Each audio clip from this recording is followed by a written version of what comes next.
김영숙 씨의 하루를 조금 더 자세히 들여다보겠습니다. 갱년기가 본격적으로 시작되기 전까지 그녀의 삶은 겉으로 보기엔 아주 평범했습니다.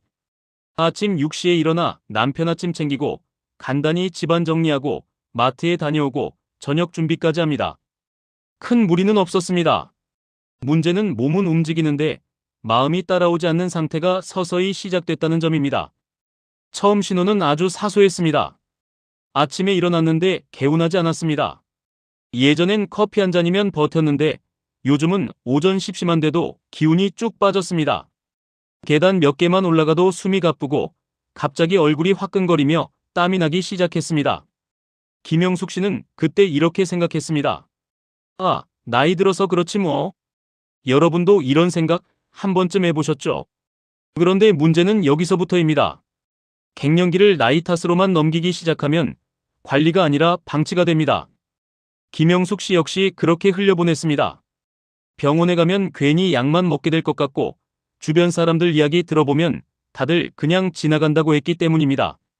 하지만 몸은 솔직합니다. 한 달, 두 달이 지나면서 증상은 분명해졌습니다. 밤에 잠을 자다가 이유 없이 깹니다. 새벽 3시, 4시에 눈이 떠지고 다시 잠들기가 어렵습니다. 낮에는 예민해지고 TV 소리에도 신경이 곤두섭니다. 남편이 아무 생각 없이 던진 말 한마디에 눈물이 왈칵 쏟아진 날도 있었습니다.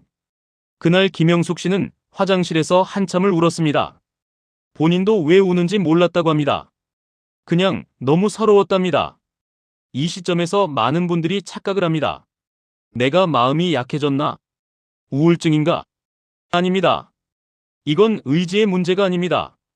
갱년기는 몸과 마음이 동시에 신호를 보내는 시기입니다. 그런데 우리는 그 신호를 제대로 해석하는 방법을 배우지 못했습니다. 김영숙 씨의 가장 큰 문제는 여전히 예전 기준으로 하루를 살고 있었다는 점입니다. 40대처럼 움직이려고 하고 30대처럼 참으려고 했습니다. 피곤해도 쉬지 않았고 감정이 올라와도 눌러버렸습니다. 그러다 보니 몸은 더 반항하고 마음은 더 지쳐갔습니다. 이 악순환이 반복되면 갱년기는 훨씬 더 힘들어집니다. 어느 날은 이런 일도 있었습니다.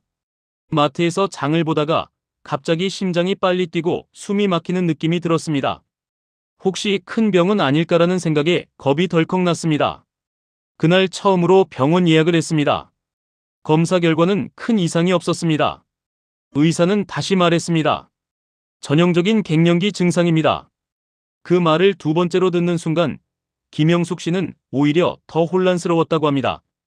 병은 아니라는데 이렇게 힘들다니? 치료는 딱 떨어지게 없고 스스로 관리하라는 말만 돌아옵니다. 이때 많은 분들이 좌절합니다. 결국 혼자 버텨야 하는구나.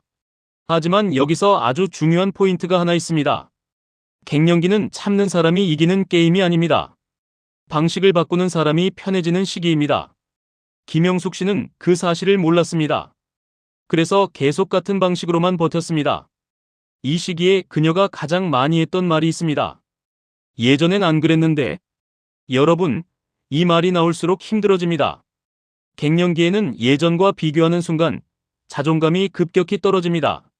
몸이 변하는 건 자연스러운 일인데 우리는 그 변화를 실패처럼 받아들이기 때문입니다. 김영숙 씨의 목표는 단순했습니다. 돈을 많이 벌고 싶다거나 대단한 성취를 바란 게 아닙니다. 하루를 무난하게 보내고 싶다. 괜히 짜증 안 내고 밤에 잠 좀 편히 자고 싶다. 이게 전부였습니다. 하지만 그 단순한 바람조차 이루기 어려운 상태가 되자 스스로를 더 몰아붙이게 됐습니다. 여기까지가 김영숙 씨의 갱년기 초반 대부분의 50대가 겪는 현실적인 시작점입니다. 특별히 이상한 것도 유난스러운 것도 아닙니다. 오히려 너무나 흔한 이야기입니다. 중요한 건 이 다음 선택입니다. 계속 예전 기준으로 버틸 것인가 아니면 새로운 기준을 만들 것인가. 다음 단계에서는 김영숙 씨가 실제로 시도했던 방법들 그리고 왜 대부분의 갱년기 대처가 실패로 끝나는지 그 이유를 아주 솔직하게 말씀드리겠습니다. 그리고 이때부터 그녀의 방향이 조금씩 바뀌기 시작합니다.